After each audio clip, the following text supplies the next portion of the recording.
Il est en train de déstabiliser les provinces.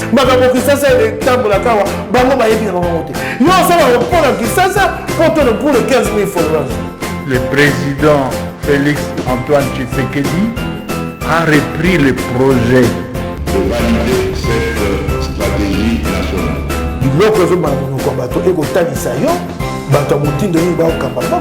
C'est pour la première fois que vous avez la vidéo na biso abonnez-vous.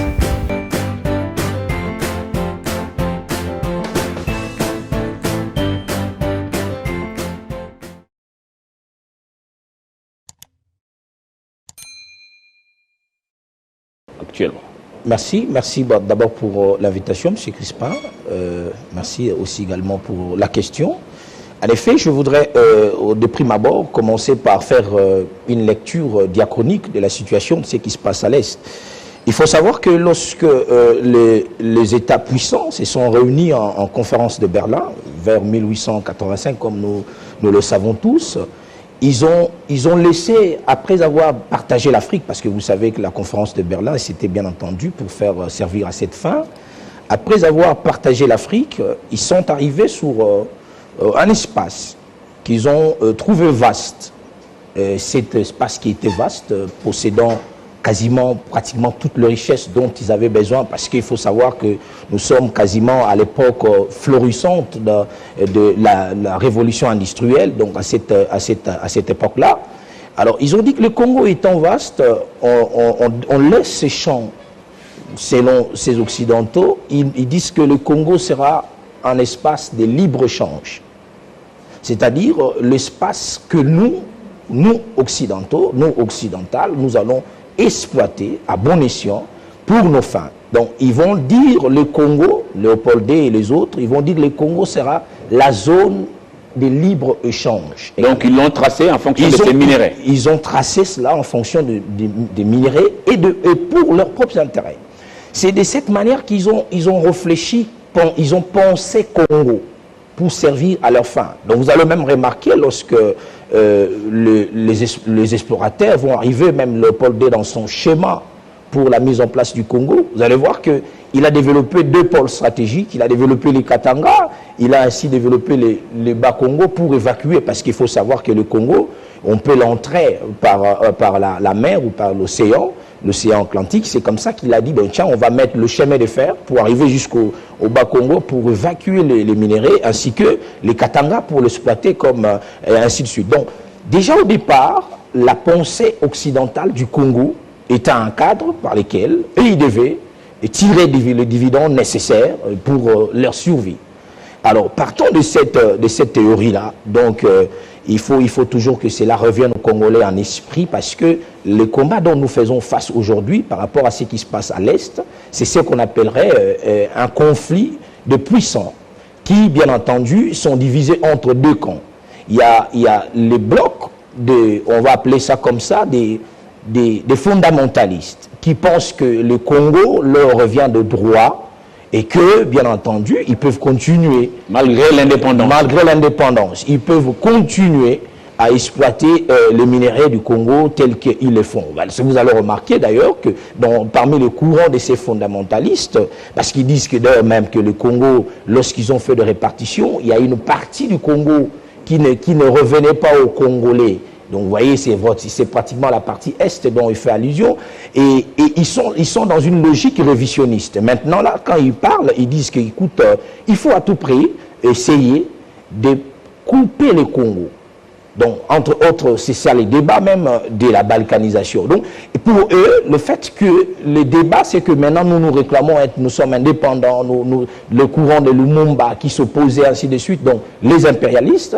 Alors, ces courants-là pensent maintenant, là je parle des Occidentaux, dans les officines, ils réfléchissent qu'il faut émietter le Congo pour permettre à ce qu'ils continuent à poursuivre leur fin, leur lucre, qui est bien entendu la force de l'industrie. Parce que vous le savez très bien, lorsque nous parlons des matières stratégiques aujourd'hui dans le monde, dont le coltan, les Tintal, les lithium, parce que vous savez bien que la voiture électrique tire son fondement, sa substance, si vous voulez, c'est au Congo. Donc là où se trouve plus la quantité de matières premières. Donc l'enjeu par rapport à la question de l'insécurité persistante à l'Est est très complexe. Donc il faut parler comme tel, donc vous allez vous rendre compte que par rapport à ces tableaux que je viens de vous tracer, vous pouvez bien entendu comprendre. Alors, il faut comprendre aussi un autre volet de l'aspect de la question. Vous savez, quand nous sommes arrivés à l'indépendance, bien entendu, et les Lumumba qui étaient donc des nationalistes, après tout ça,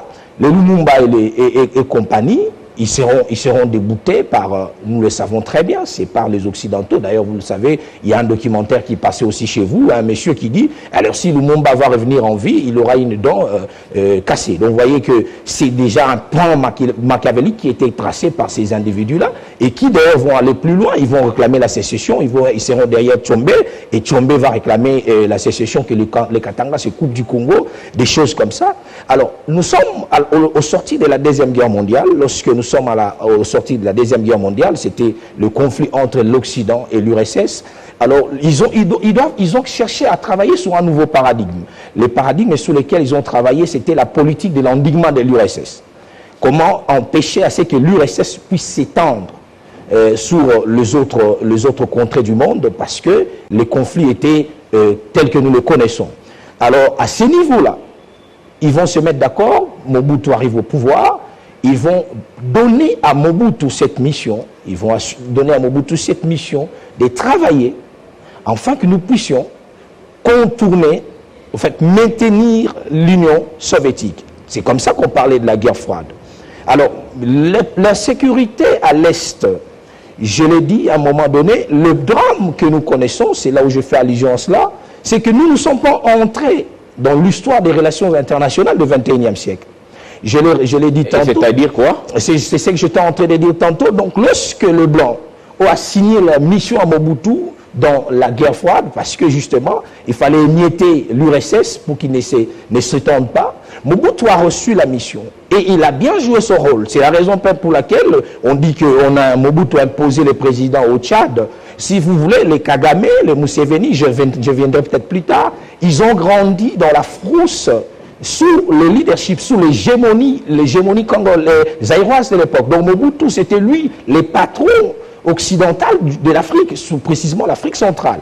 Alors c'était justement par rapport au paradigme de l'endiguement, ça c'est des relations internationales, de l'endiguement de l'URSS, donc de l'Union soviétique. Vous avez vu ce qui s'est passé, ainsi de suite. Alors lorsque nous sommes arrivés vers maintenant les années 99, donc on parle de 1989, lorsqu'il y a eu la chute de mur de Berlin. Donc c'est là où j'ai dit que le Congo n'est pas entré dans l'histoire des relations internationales du XXIe siècle. Lorsque nous sommes arrivés à la chute de mur de Berlin, c'est que le paradigme que l'Occident était en train d'utiliser pour contrer l'URSS a changé.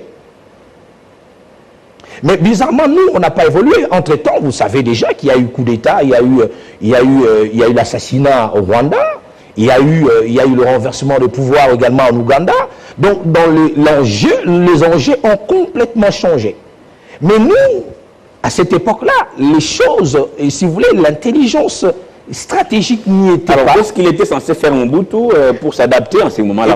C'est parce que j'ai essayé de planter les décors pour comprendre que les enjeux ne dépendaient pas que de nous. Vous allez remarquer que c'est même pas Mobutu, c'est les Occidentaux.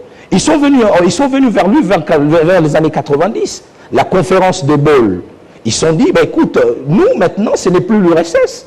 Parce que l'Allemagne maintenant, entre le nord et le sud, ça n'existe plus. Entre l'Est et l'Ouest, ça n'existe plus. Maintenant, c'est qu'il faut faire. Il faut développer une autre approche. Mais on veut bien continuer à travailler avec toi. On le fait comment?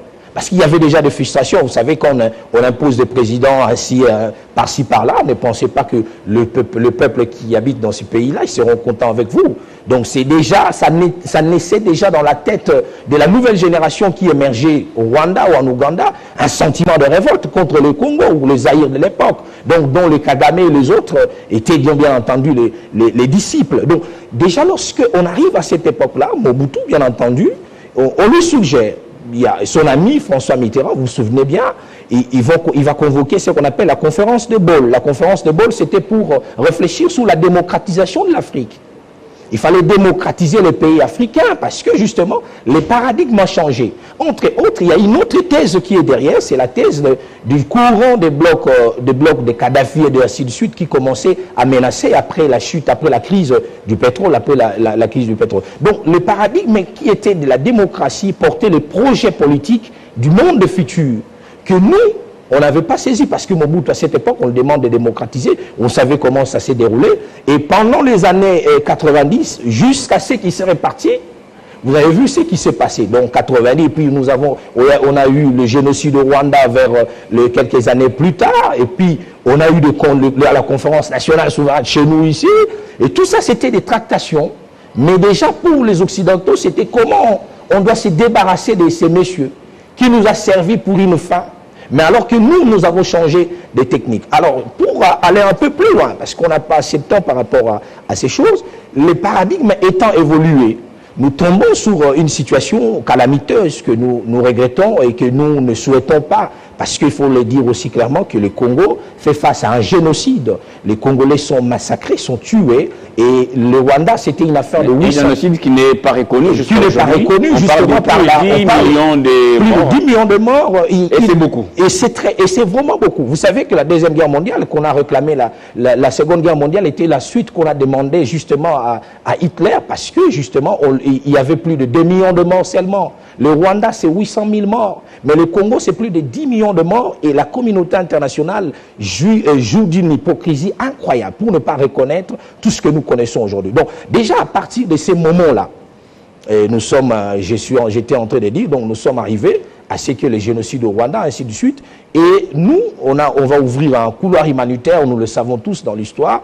Et les Rwandais vont arriver chez nous. C'est là où je parlais de la complexité de la question sécuritaire à l'Est. Ils vont entrer au Congo, mais vous le savez également... Et là, Mobutu n'avait pas compris. Et là, Mobutu, au nom de la compassion, au nom de l'humanisme, par rapport à la question qui se passait, Mobutu, bien entendu, il acceptera, en dépit de tout ce qui s'était passé. Il y avait aussi une imposition. Et c'est de là que ça a commencé un peu, parce qu'il faut dire aussi que déjà, les Kagame commençaient à travailler avec les frustrés. Les gens qui combattaient le régime de Mobutu déjà, le Musée Laurent Désiré Kabila, qu'on dit déjà qu'il était à Ewabora, des choses comme ça. Alors, lorsque on va voir l'apothéose de tout ce qui va se passer avec Kagame, lorsqu'on va arriver vers les années 97, les Congolais, les Aïwas de l'époque en avaient marre du régime de Mobutu avec toute la pression qu'ils recevaient et ainsi de suite. Il fallait maintenant quoi? Il fallait libérer le pays parce que la conférence nationale a échoué. Nous savons comment les choses se sont déroulées. Et c'est là maintenant que l'un Congolais va faire recours, nous savons l'histoire, à Musée, pour aller, bien entendu, venir libérer le Congo. On l'a appelé même le libérateur, il est arrivé, et nous le savons. Maintenant qu'on y est déjà, tout ce que vous avez dit, c'est pas mal. C'est de l'histoire qu'il faut connaître pour bien aborder la question. Maintenant qu'on y est, les Rwandais sont venus chez nous à cause de notre hospitalité, ils sont arrivés. Mouzé lui-même a fait recours au Rwanda pour chasser Mobutu. Est-ce qu'aujourd'hui, il y a moyen de s'en sortir au-delà de cette complicité, la question? Parce que cette guerre dans l'Est, il faut le dire, ça persiste au-delà des efforts fournis. Dernièrement, Tshisekedi a dit jamais l'armée n'a reçu autant de moyens que maintenant. Et pourquoi ça continue? Lui-même s'interroge alors qu'il est président de la République. C'est la raison même pour laquelle j'ai parlé de la complexité. À l'époque, on parlait pour résoudre la crise de la sécurité à l'Est, on disait il faut partir du triptyque, donc de trois éléments. La diplomatie, la diplomatie, de la politique, ainsi que de la sécurité. Diplomatique, justement, le chef de l'État, c'est là où je salue son initiative, de pousser à ce que le Congo puisse intégrer la zone, l'économie, l'espace économique de l'Afrique de l'Est. Parce qu'à mon avis, nous parlons dans notre document sur la vision pour le Congo du futur, nous pensons qu'il faille à ces moments intégrer économiquement cette partie dans la région. Parce que les conflits étant militaires, étant économiques, étant politiques, il faille à tout prix trouver des solutions à la problématique qui s'impose. Alors le chef de l'État, il a compris que ici, nous partons seulement militairement, c'est vrai que moi également, j'en partage la vie selon laquelle il faut dissuader le Rwanda parce que les États ne respectent que le rapport de force. Mais je pense aussi qu'il faut accélérer le processus d'intégration régionale dans la partie. Monsieur Crispin, vous serez d'accord avec moi que si aujourd'hui, nous mettons, vous savez que le grand du lot de ces conflits qui se passent à l'Est, c'est un souci des minéraux parce qu'on veut exploiter les minéraux. C'est-à-dire il y a une personne, donc le Rwanda qui joue le rôle de l'État tampon. Il est sous-traitant. Voilà, sous-traitant. Et justement, il joue le rôle des Occidentaux. Les Américains qui tweetent, qui se moquent même de nous. Les justement. Français, voilà, on sent que les Rwandais est toujours utilisé comme sous-traitant. Justement. Au-delà de cette diplomatie que vous appréciez. Je suis justement en train de dire le fait que si on accélère la politique de la prospérité économique partagée dans la région, dans la région, la partie Est, c'est-à-dire, parce qu'il s'agit de minéraux, on met en place, je ne partage pas l'avis avec la raffinerie de l'or du Rwanda, c'était quand même déjà un bon début, même si je ne partage pas. On met en place une stratégie industrielle, une politique industrielle, une zone économique spéciale sur, bien entendu, l'exploitation de minerais dans la partie Est, qui fera en sorte qu'il y ait des débouchés, c'est là où je parle de l'intégration régionale, des débouchés des infrastructures qui quittera soit à partir de chez nous pour aller vers le Tanzanie, vers le Burundi, ainsi que l'Ouganda et le Rwanda. Ça va renforcer le flux des populations. Vous vous rendez compte que les rebelles qui attaquent, ils habitent dans le coin escarpé et de la partie est de notre territoire. Mais lorsqu'ils vont remarquer qu'il y a un métro, une autoroute, un train qui passe par là avec 100 Rwandais, avec 200 Ougandais, où il y a de grandes concentrations des activités économiques de la partie, ces Rwandais-là ne vont pas attaquer. Vous voyez, donc, ça, si je le comprends bien, pour résumer, pour ceux qui nous suivent un peu partout à travers le monde, tant que ces richesses n'appartiennent qu'au Congo, on est loin de parler de la paix dans la région. Non, c'est pas ça que c'est pas bon, ça il faut les partager dans le cadre de cette zone économique. Il faut accélérer la coopération. Il faut accélérer la coopération et mettre en place des industries, des raffineries, des traitements de toutes ces minéraux, de toutes ces matières premières dans la partie Est. Bien entendu, c'est comme ça que j'ai dit que j'ai salué l'initiative du chef de l'État parce qu'il y a eu un contrat qu'on a signé avec le Burundi justement qui va permettre à ce que l'on mette un chemin de fer qui se jettera jusqu'à la Tanzanie, même passant par la partie Est. Lorsque je parle ici, lorsque la population commencera à se rencontrer, à s'échanger, à se partager. Et à ces moments-là, je prétends, nous pouvons le voir clairement, que ça diminuerait la capacité de nuisance de ces pays-là qui nous exploitent justement illégalement. Parce qu'il faut dire aussi, l'exploitation minière que le Rwanda fait ne bénéficie pas aux autres pays. Ça peut encore peut-être prendre du temps. Maintenant, à l'immédiat, quelle est la solution pour calmer la situation sur terrain? Parce que vous savez que encore ce week-end, on a tué cette fois-là par les ADF. D'autres groupes armés ont tué il n'y a pas si longtemps que ça. Qu'est-ce qu'il faudra faire en ces moments à l'immédiat pour épargner les populations de toutes ces tueries à longueur de journée? Et c'est pourquoi on dit que la solution politique et militaire s'avère impérieuse. D'abord, politique, pourquoi? Parce que vous allez remarquer que la complexité de la question qui se passe à l'Est, c'est Sanchou qui l'a dit dans son ouvrage sur l'art de la guerre. Lorsque vous êtes infiltré par l'intérieur, c'est difficile de remporter une victoire. La problématique de l'insécurité est aussi entretenue par nous-mêmes, les Congolais. Il y a beaucoup parmi nous qui sont complices de ce qui se passe à l'Est. Et ils donnent les informations. Et des infiltrés qui sont parmi nous et des Congolais inconscients. Et c'est pourquoi nous disons que politiquement, c'est-à-dire il faut mettre en place un processus, un mécanisme d'échange entre communautés et de vérité, justement, pour permettre à ce que les Congolais se sentent justement soucieux, préoccupés à la muse, si pas au retour de la paix par rapport à la sécurité. Mais militaire, parce que Max Weber le dit, l'État, c'est lui qui exerce le monopole de la violence légitime. Mais je crois que par rapport à ce qui se passe aussi, l'État doit faire montre, l'État congolais doit faire preuve d'une certaine détermination et manifester sa dissuasion. Mamadou Ndala nous a montré que, monsieur même le colonel Baouma, c'est possible d'aller jusqu'au Rwanda. et de repousser l'ennemi jusqu'à son dernier retranchement. On l'a vu. Donc c'est possible aussi et que militairement, nous puissions dissuader l'ennemi, donc le contrer jusqu'à son dernier retranchement. Et bien par ricochet, continuer, parce que moi je ne partage pas l'avis qu'il faille à tout prix continuer dans la voie de la violence. C'est vrai que la violence est une façon de se faire entendre lorsque les voies diplomatiques ont échoué, mais justement, entre-temps, continuer parce que le chef de l'État a eu un entretien avec Kagame via le président de l'Union africaine, Macky Sall. Donc, je crois que l'armée congolaise doit continuer sur la lancée jusqu'à repousser l'ennemi dans son dernier retranchement. Et à ces moments-là, je crois qu'on peut changer le fusil d'épaule dans la négociation. C'est votre dernier mot, Israël Hugues Bouen, hein, vous êtes analyste chercheur indépendant. Sur la question, l'insécurité dans l'Est, les bouts du tunnel, c'est peut-être pour très bientôt. Comme je le disais, les ténèbres ne vont jamais régner pour toujours. Merci d'avoir été sur Télé 50. Merci, c'est à moi de vous remercier pour l'invitation et pour l'occasion. La suite, c'est avec Bob, dans quelques instants.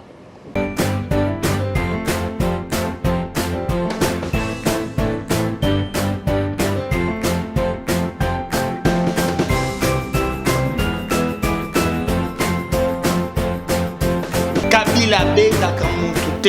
Il est en train de déstabiliser les provinces. Makambo Kisasa etambola kawa bango bayebi na bango te. Yo osala mpona Kisasa pour le 15 000 followers. Le président Félix Antoine Tshisekedi a repris le projet de valider cette stratégie nationale. Biloko ezobana monoko ya bato ekotalisa yo bato ya motindo oyo baokamba mboka. C'est pour la première fois que vous avez une vidéo na biso